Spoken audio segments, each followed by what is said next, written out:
Good morning students. तो आज ये मेरी थर्ड वीडियो होगी लैडर फ्रिक्शन की, और इसमें हम कुछ अलग तरीके का न्यूमेरिकल करने की कोशिश करेंगे। ठीक है।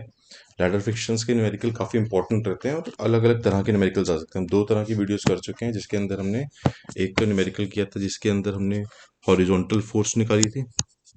ठीक है, जो कि वीडियो नंबर 1 है। जिसने नहीं देखी वो चेक कर ले एक बार कि इक्विलिब्रियम अचीव हो जाए। दूसरा न्यूमेरिकल जो हमने किया था उसके अंदर हमने डिस्टेंस निकाला था। Distance which a person will climb, distance x निकाला था, such that the ladder will fall। ठीक। तो ये तीसरी वीडियो है। इस वीडियो के अंदर हम निकालेंगे what will be the angle, minimum angle theta की वैल्यू कितनी होगी so that the ladder does not fall. ठीक। तो क्वेश्चन देखते हैं। क्वेश्चन कैसा है। A uniform ladder 3 metre long weighs 200 newton is placed against a wall making an some angle with the floor. ठीक है, इसमें मतलब कुछ एंगल दे रखा है, थीटा दे रखा है। ठीक। तो क्वेश्चन में क्या गिवन है। Uniform ladder is 3 metre long. तो 3 मीटर लॉन्ग गिवन है, तो ये आपको लैडर की लेंथ गिवन है। Length of the ladder will be 3 metre, जो कि आपको दे रखा है। ठीक। And weighs is 200 newton. 200 newton, तो लैडर का वेट का लगेगा, लैडर का लेट लगेगा यहाँ बिल्कुल सेंटर में, तो वेट इसका लगेगा 200 न्यूटन बिल्कुल सेंटर में। ठीक। It is placed against a wall making an angle some angle, तो ये एंगल थीटा दे रखा है, थीटा कुछ एंगल बना रही है। ठीक। तो इसी थीटा को निकालना है। विद द फ्लोर देखा, some angle with the floor, इसलिए मैंने थीटा नीचे की तरफ लिया है। अगर विद द वॉल दे रखा तो मैं थीटा इस तरफ लेता, अगर विद द वॉल होता क्या होता, if theta is with wall. ठीक है। पर क्योंकि आपको विद द फ्लोर दे रखा था, इसलिए मैंने थीटा ऊपर की तरफ लिया, नीचे की तरफ लिया, सॉरी। ठीक। The coefficient of friction between the wall and the ladder is 0.25। ठीक है। तो हमें वॉल एंड लैडर दे रखा, मतलब यहाँ का coefficient of friction mu W is 0.25 and between the floor and the ladder is 0.35। ठीक है। तो ये आपको दे रखी है म्यू एफ की वैल्यू, और म्यू एफ कहाँ लाई करता है, म्यू एफ लाई करेगा यहाँ पे ग्राउंड पे, तो म्यू एफ आपको दे रखा है 0.35। The ladder in addition to its own weight has to support a man 1000 newton. तो यहाँ पर एक आदमी भी खड़ा है at its top, top end पे एक आदमी भी खड़ा है, और इसका वेट कितना है यहाँ पर 1000 न्यूटन। तो मतलब 1000 न्यूटन की एक फोर्स यहाँ पर नीचे की तरफ भी लगेगी। ठीक। Calculate what should be the given inclination of the ladder with the horizontal, horizontal के साथ हमें निकालना है कि कितना इंक्लिनेशन होगा लैडर का, such that there is no slipping. ठीक। तो फिलहाल तो हमें ये फोर्स दे, एक 200 न्यूटन की फोर्स दे रखी है, एक 100 न्यूटन की फोर्स दे रखी है। अब सीधा क्वेश्चन करने मत लग जाना। ठीक है, क्योंकि कोई बच्चे गलती कर देते हैं इसके अंदर ज़्यादातर। ठीक। तो इसके अंदर फिलहाल हमें पहले एक निकालनी पड़ेगी। देखो, अगर लैडर स्लिप करेगी तो हमारी एक फ्रिक्शन फोर्स लगेगी यहाँ पे, जो कि लगेगी ऊपर की तरफ, friction force at the wall. ठीक है। इसको मिटा देता हूँ ये अगले क्वेश्चन में। और एक नॉर्मल रिएक्शन लगेगी इसमें, जो कि अंदर की तरफ। ठीक है। तो this will B reaction at wall, जैसे मैंने पिछली दो वीडियोस में समझाया हुआ है। ठीक। क्योंकि एक फोर्स नीचे की तरफ भी लगेगी, इस लैडर का वेट कुछ ना कुछ नीचे वॉल पे लगा, तो यहाँ पे एक रिएक्शन और लगेगी, that will B reaction at the floor R F. और अगर ये लैडर स्लिप यहाँ से नीचे की तरफ स्लिप डाउन होगी, तो ये लैडर यहाँ से पीछे की तरफ मोशन जाएगा। अगर मोशन बैकवर्ड जाएगा तो friction force will be in opposite direction, तो फ्रिक्शन एट, सॉरी, फ्लोर लगेगा। Friction at floor, F F stand for friction at floor. ठीक। तो इसी डायग्राम को अगर मैं थोड़ा अच्छे से बनाऊं तो ये इस तरह का बन जाएगा। देखो, तो इतनी फोर्सेज अब लग रही है हमारे पास। एक फ्रिक्शन एट वॉल लग रही है, reaction at the wall, reaction at the floor, friction at the floor. ये क्वेश्चंस, ये फ्लो, सॉरी, फोर्सेस तो लगेंगी ही लगेंगी। इसके अलावा दो फोर्सेस और कौन सी लग रही हैं। एक लैडर का अपना वेट लग रहा है 200 न्यूटन, जो बिल्कुल लैडर के सेंटर पे लगेगा। लैडर का सेंटर कहाँ लगेगा, देगा 1.5 मीटर। ठीक है, जो कि गिवन है ये। ठीक। और एक 1000 न्यूटन का वेट लगेगा इन आदमी जो इसके ऊपर खड़ा है, उसका वेट डाउनवर्ड्स की तरफ लगेगा, और ये कितना ऊपर लगेगा 3 मीटर्स फ्रॉम द लैडर लगेगा। ठीक है, जो कि टोटल दे रखा है। ठीक। अब देखते हैं इस क्वेश्चन को सॉल्व करने। थीटा निकालना है, थीटा कैसे निकालेंगे। ठीक। सबसे पहले तो सिंपल वैसे ही सॉल्व करेंगे जैसे हम बाकी लैडर क्वेश्चंस करते आ रहे हैं। ठीक है। इस पूरे फोर्सेज में सबसे पहले हम सिर्फ हॉरिजॉन्टल फोर्सेज देखेंगे। हॉरिजॉन्टल फोर्स कौन सी है। एक तो आर डब्ल्यू की फोर्स हॉरिजॉन्टल है। ठीक। आर डब्ल्यू फोर्स हॉरिजॉन्टल है, और एक एफ एफ की फोर्स हॉरिजॉन्टल है। इनके अलावा कोई और हॉरिजॉन्टल फोर्स तो नहीं है। ठीक। तो यहाँ से हमारे पास हॉरिजॉन्टल का सीधा बन जाएगा R W is equal to F F. Is equal to क्यों, क्योंकि दोनों के डायरेक्शन देखो, एफ एफ का डायरेक्शन इस तरफ है, आर डब्ल्यू का डायरेक्शन अपोजिट डायरेक्शन में था, तो दोनों फोर्स एक दूसरे को कैंसिल आउट कर रही है, तभी इक्विलिब्रियम अचीव हो रहा है। ठीक। इसलिए हॉरिजॉन्टल फोर्स से बन जाएगा R W is equal to F F. अब वर्टिकल फोर्स देंगे, वर्टिकल फोर्स कितनी है, ऊपर की तरफ कितनी फोर्स लग रही है, एक तो फोर्स ये लग रही है आर एफ जो कि अपवर्ड डायरेक्शन में देखो, ठीक, और एक ये एफ एफ फोर्स लग रही है फ्रिक्शन एट वॉल जो कि अपवर्ड डायरेक्शन में है। तो ये दोनों आपस में ऐड हो जाएंगे, R F plus F F, ठीक, R F plus F F is equal to, एक तो लैडर का वेट लग रहा है देखो वर्टिकली डाउनवर्ड लग रहा है, नीचे की तरफ लग रहा है ना, और एक इंसान जो खड़ा है इसके ऊपर, जो आदमी खड़ा है 1000 न्यूटन का, 1000 उसका वेट भी डाउनवर्ड लग रहा है। तो ये दोनों आपस में ऐड हो जाएंगे, इज इक्वल टू 1000 प्लस 200। तो नेट क्या हो गया, R F plus F W is equal to 200।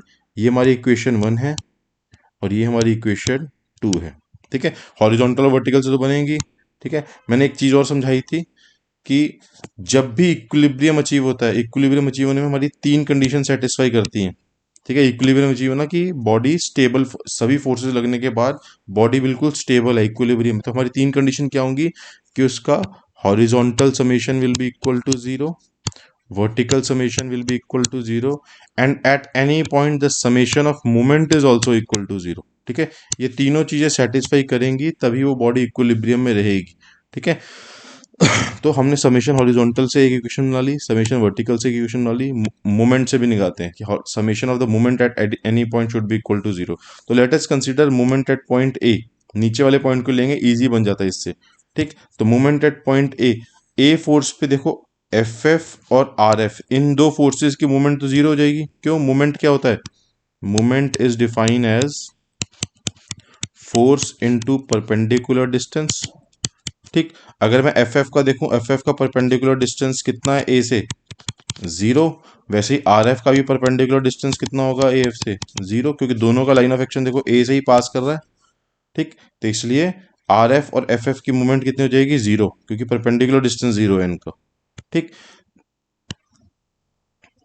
अब बची 200, ठीक है, 1000 और 200, 200 का लाइन ऑफ एक्शन क्या, 200 का लाइन ऑफ एक्शन ये देखो हमेशा, ठीक है। गलती मत कर देना कहीं आप 1.5 को परपेंडिकुलर डिस्टेंस ले लो, नहीं 1.5 परपेंडिकुलर डिस्टेंस नहीं है, क्योंकि ये एक एंगल थीटा पे लग रहा है, ठीक है, जो हमें निकालना है, ठीक है। हमें लेना है हमेशा मोमेंट इनटू परपेंडिकुलर डिस्टेंस। अगर ये लाइन ऑफ एक्शन होगा तो परपेंडिकुलर डिस्टेंस ए पॉइंट से ये है, ठीक, तो इसकी वैल्यू निकालनी है हमें, ठीक है। और अगर मैं ए इसको नाम दे देता हूं ओ, इसको नाम दे देता हूँ ओ टू, ओ वन ओ टू नाम दे देता हूँ, तो ए ओ वन ओ टू ट्राइंगल देखूँ तो ये बेसिकली क्या है, ये एक बेस है, ये 90 डिग्री एंगल बनेगा, ये हाइपोटेन्यूस बनेगा एच, और ओ वन ओ टू क्या बनेगा, ये बनेगा परपेंडिकुलर। तो ठीक है, अब मुझे बेस की वैल्यू निकालनी है, ठीक है। तो 200 की फोर्स, ठीक है, यहाँ लग रही है, तो मुझे बेस निकालना है, परपेंडिकुलर डिस्टेंस बेस है इसका, और मुझे हाइपोटेन्यूस की वैल्यू पता है 1.5 है, ठीक है। जब हाइपोटेन्यूस पता है तो बेस कैसे निकालेंगे, कौन सा, साइन कॉस और टेन में से कौन सा लगता है, ठीक है, cos, cos theta is equal to base upon hypotenuse, ठीक। यहां से बेस की वैल्यू क्या निकल आएगी, base is equal to hypotenuse into cos theta,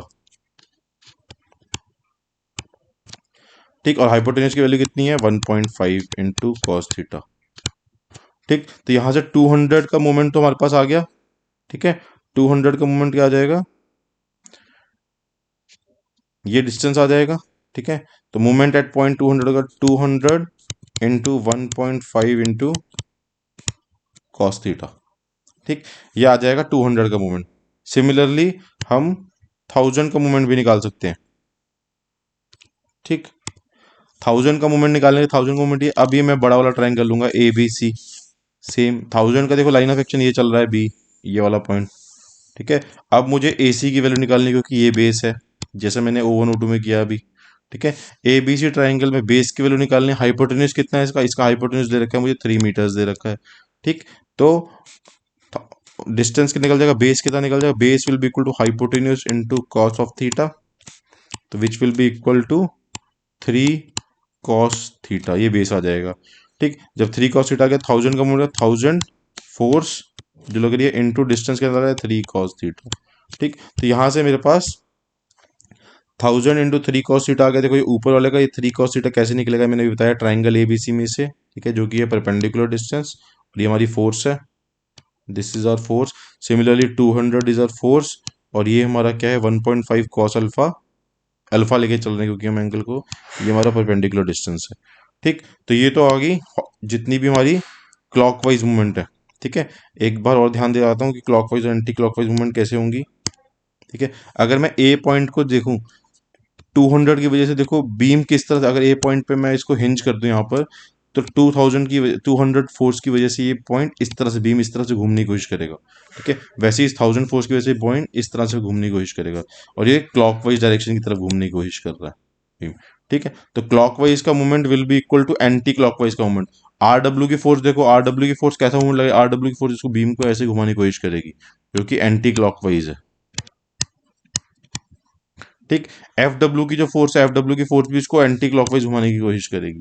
ठीक है, तो आर डब्ल्यू और एफ डब्ल्यू का जो मूवमेंट निकलेगा that will be equal to the clockwise movement. So this will be equal to, F W का परपेंडिकुलर डिस्टेंस क्या रहेगा, एफ डब्ल्यू भी देखो 1000 न्यूटन पॉइंट बी पर ही लग रही है, तो एफ डब्ल्यू का भी लाइन ऑफ एक्शन यही हो जाएगा हमारा, जो बी सी पॉइंट पर आएगा, जैसे हमने 1000 का निकाला था वही इसका बेस होगा। ठीक है, तो एफ डब्ल्यू का जो हमारा मोमेंट होगा वो होगा F W into 3 cos of alpha. ठीक है, एफ डब्ल्यू हो जाएगा।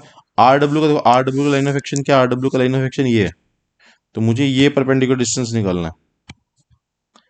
ठीक, तो ये परपेंडिकुलर डिस्टेंस बेसिकली क्या है, ये distance, this distance is equal to B C. ठीक है, तो बेसिकली आर डब्ल्यू का परपेंडिकुलर डिस्टेंस क्या है, ट्राइंगल ए बी सी में B C, B C basically क्या था, बी सी इज परपेंडिकुलर। ठीक है, ये हमारा बेस था, ये हमारा हाइपोटेन्यूज था। परपेंडिकुलर कैसे निकलेगा, साइन एंगल से, sine of alpha is equal to perpendicular by hypotenuse. तो परपेंडिकुलर की वैल्यू क्या होगी, हाइपोटेन्यूज इंटू साइन अल्फा। ठीक है, यहां से बी आर डब्ल्यू का क्या निकल जाएगा, R W into 3 sine alpha. ठीक है, और ये दोनों आपस में ऐड होंगे, प्लस करना है इनको। ठीक, तो मेरे पास जो फाइनल एंटी क्लॉकवाइज मूवमेंट आएगा वो ये एंटी क्लॉकवाइज मूवमेंट का ये आएगा। तो ये मेरे पास टेकिंग मूवमेंट, यही 3 इक्वेशन निकालनी। देखो ये इक्वेशन निकली, equation number 1 from horizontal, from vertical, equation number 2, and this equation is from equating the movement at point ए। ठीक, तो मूवमेंट एट पॉइंट ए से ही मैं अल्फा की वैल्यू निकालने की कोशिश करूंगा। ठीक, अब इस इक्वेशन में, इक्वेशन नंबर 3 को अगर मैं देखूं, इस इक्वेशन के अंदर कितने अननोन्स है, अल्फा अननोन है एक तो, ठीक है, एफ डब्ल्यू भी अननोन है, आर डब्ल्यू भी अननोन है। मतलब मुझे एफ डब्ल्यू और आर डब्ल्यू की वैल्यूज कुछ ना कुछ लानी पड़ेंगी, इन दोनों इक्वेशन ढूंढनी पड़ेंगी, तो और इस इक्वेशन में रख दूँ तो अल्फा की वैल्यू आ जाएगी मेरे पास डायरेक्ट। ठीक, इस इक्वेशन को अगर ध्यान से देखो तो आप और इजी कर सकते हो इक्वेशन को। ठीक, यहाँ से देखो कॉमन क्या निकाल सकते हो, इस वाली फील्ड से 3 cos अल्फा कॉमन निकल सकता है। 200 इंटू 1.5 को मैं लिख सकता हूँ 100 इंटू 3। ठीक है, कॉस अल्फा सेम रहेगा, तो यहाँ से भी 3 cos अल्फा कॉमन निकल जाएगा। ठीक है, इधर से भी 3 cos अल्फा कॉमन निकल जाएगा। R W into 3 sin alpha, यहाँ से अगर मुझे 3 कॉमन, अगर 3 cos अल्फा कॉमन निकालना है इस वाली टर्म से, तो sine alpha by cos alpha imagine करते, तो ये बन जाएगा R W into 3, sorry, R W into tan alpha रह जाएगा। ठीक है, अगर मैं 3 cos अल्फा को कॉमन ले लूँ। ठीक, तो नेक्स्ट स्टेप में मैं क्या करूँ, टेक 3 cos अल्फा कॉमन, यहाँ से 3 cos अल्फा कॉमन लिया, यहाँ से 3 cos अल्फा, दोनों आपस में कट जाएंगे। ठीक है, तो बेसिकली बचेगा क्या, अब हमारे पास ये जो कॉम्प्लेक्स इक्वेशन थी बहुत सिंपल सी हो जाएगी। ठीक है, यहाँ से बचा सिर्फ 1000, इसमें बचा सिर्फ 100, 3 cos अल्फा कट गया, यहाँ से बचा सिर्फ एफ डब्ल्यू, और यहाँ बचा हमारे पास आर डब्ल्यू टेन अल्फा। ठीक है, अब ये क्वेश्चन काफी सिंप्लीफाई होगी, देखो हमारी वाली इसके अंदर अगर अब मैं एफ डब्ल्यू और आर डब्ल्यू की वैल्यूज को पुट कर दूं, तो मेरे पास टेन अल्फा बहुत आराम से निकल जाएगा। ठीक है, एफ डब्ल्यू और आर डब्ल्यू निकालने के लिए मैं इन इक्वेशंस को यूज करूंगा ऊपर। ठीक है, आर डब्ल्यू की वैल्यू क्या है, R W is equal to F F into R F. ठीक है, इस इक्वेशन से तो यहाँ से आर डब्ल्यू क्या बन जाएगा, R W is equal to frictional force F F को मैं क्या लिख सकता हूँ, frictional force F F is equal to coefficient of friction into reaction at floor, F is equal to mu R होता है। तो एफ एफ की वैल्यू क्या हो जाएगी, mu F into R F. Mu F की वैल्यू आपको given है 0.35 इंटू आर एफ की वैल्यू कितनी है, आर एफ निकालना, तो आर एफ की value will be 3, this is equal to R W. तो आर एफ क्या बन गया यहाँ से, R F is equal to R W by 0.35। अगर मैं इसको सॉल्व करूँ कि आर डब्ल्यू बाई 0.35 मतलब 1 डिवाइड बाई 0.35, तो जी आएगा 2.857। तो R F is equal to 2.857 of R W. ठीक, ये तो पहली इक्वेशन से आ गया। ठीक है, आर एफ आर डब्ल्यू की टर्म में। ठीक है, अब नीचे वाली इक्वेशन देखो, इस इक्वेशन में आर एफ की जगह मैं क्या पुट कर सकता हूँ, R F is equal to 2.857 of R W, और एफ डब्ल्यू की जगह मैं क्या पुट कर सकता हूँ, mu W into R W. ठीक, तो यहां से बन जाएगा 2.857 of R W plus mu W की वैल्यू कितनी गिवन है, 0.25 of R W is equal to 1200। ठीक है, इन दोनों को ऐड करूंगा तो 2.857 प्लस 0.25, ये वैल्यू बनेगी 3.107, 3.11 आ जाएगा। 3.11 of R W is equal to 1200। तो आर डब्ल्यू की वैल्यू कहीं पे आती है 1200 divide by 3.11, which will be equal to 385.4 के बराबर आ रही है आर डब्ल्यू की वैल्यू। ठीक है, तो reaction at wall are W की वैल्यू देखो मेरे पास मिल गई 385.4। आर डब्ल्यू आ जाएगा तो एफ डब्ल्यू बड़े आराम से निकल जाएगा। इसको 385.4 को 0.25 से मल्टीप्लाई कर दो। ठीक है, जो कि 98 99 के आसपास आएगा। ठीक है, तो यहाँ से are W is 385.4, F W is 99.1। तो यहाँ पर टैन अल्फा न्यूमेरिकल वैल्यूज को सबको एक जगह ले जाओ तो हमारे पास 385.4 tan alpha is equal to 1100 minus 99, जो कि हो जाएगा 1000.9। यहाँ से टैन अल्फा की वैल्यू क्या हो जाएगी, 1000.9 डिवाइड बाई 385, जो कि हो जाएगा 2.59। और tan alpha is equal to 2.59 हमें निकालना है alpha. Alpha is equal to tan inverse of 2.597। इसको अगर आप कैलकुलेट करोगे तो यह आएगा, let me calculate, tan inverse of 2.597 which will be equal to 68.9 degree. और यही निकालना था हमें। ठीक है, तो क्वेश्चन देखो सिंपल इजी था। तो बेसिकली हमने क्या किया, मैं एक बार सारा इरेज कर देता हूँ। सबसे पहले हमने हॉरिजॉन्टल को इक्वेट किया, summation of horizontal equal to 0, summation of vertical equal to 0, जो आपके फिगर से ही बन रहा था। ठीक है, फिर मैंने summation of moment is equal to 0 put किया, मतलब anticlockwise movement into clockwise movement. यहाँ से फिर मैंने 3 कॉस अल्फा को कॉमन ले लिया, ये 3 कॉस अल्फा अल्फा कॉमन लेने के बाद मेरे पास सिंप्लीफाई इक्वेशन आ गई, सिंपल इक्वेशन ए आ गई। इस इक्वेशन के अंदर मेरे पास 3 अननोन थे, एफ डब्ल्यू, आर डब्ल्यू और अल्फा। एफ डब्ल्यू और आर डब्ल्यू की वैल्यू निकालने के लिए मैंने हॉरिजॉन्टल और वर्टिकल की इक्वेशन को यूज़ किया। इन इक्वेशन से मेरे पास एफ डब्ल्यू और आर डब्ल्यू की वैल्यू 385.4 और 99.1 आई। जब मैंने इसको सिंपली सॉल्व किया तो टैन अल्फा की वैल्यू आ गई मेरे पास 68.9 डिग्री। ठीक, इस तरह सिंपली क्वेश्चन है। इन क्वेश्चन एक क्वेश्चन और वीडियो बनाऊंगा। देखो ये तीसरी तरह का न्यूमेरिकल था जिसके अंदर हमें अल्फा निकालना था। एक और क्वेश्चन आ सकता है जिसमें हमें कोफिशिएंट ऑफ फ्रिक्शन निकालना पड़ सकता है। ठीक है, एक आधा क्वेश्चन मैं और बना दूंगा। बाकी मैं अभी तक 3 वीडियोस बना चुका हूँ फ्रिक्शन की, तो फ्रिक्शन के तीनों न्यूमेरिकल कर लो। वैल्यूज चेंज हो सकती हैं, सिर्फ दिमाग लगाना। देखो होना सब कुछ इन 3 इक्वेशनों के ऊपर ही हो है। ये 3 इक्वेशन तो आपको हर बार बनानी ही पड़ेंगी। इन्हीं 3 इक्वेशन से आप अपना दिमाग लाइए, आराम से क्वेश्चन सॉल्व हो जाएगा।